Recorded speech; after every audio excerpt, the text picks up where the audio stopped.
The ship is back to normal once it sails through the choppy waters. Only how long will these choppy waters last?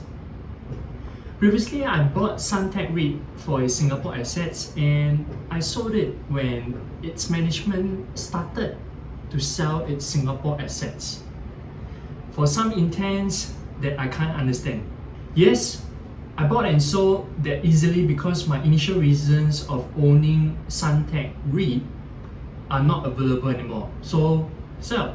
Before I go on, I definitely declare that I am not a shareholder, so practice independent thinking because your situation is different from mine. What choppy waters is Suntec REIT going through in my opinion? Let's use this trusty framework. Top 10 tenants exposure for retail REITs is normally low. Increasing NLA. They have been selling their Singapore assets and their NLA is shrinking. How about increasing their occupancy? So here's the choppy waters that I personally identified. Singapore occupancy has been strong. Australia occupancy is declining slowly. So if you look right now at this diversified portfolio across geography and sector, this is unique to Suntec. 75% Singapore based, 14% Australia, 11% UK. That's almost a 25% contribution.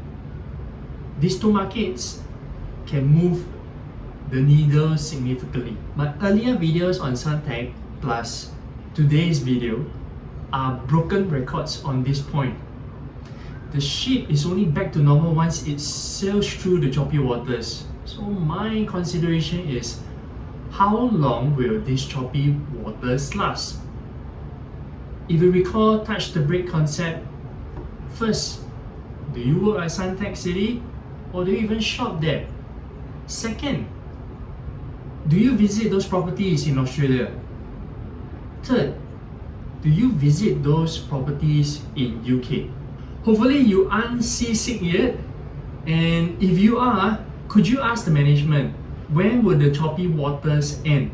And let me know the answer in the comments below.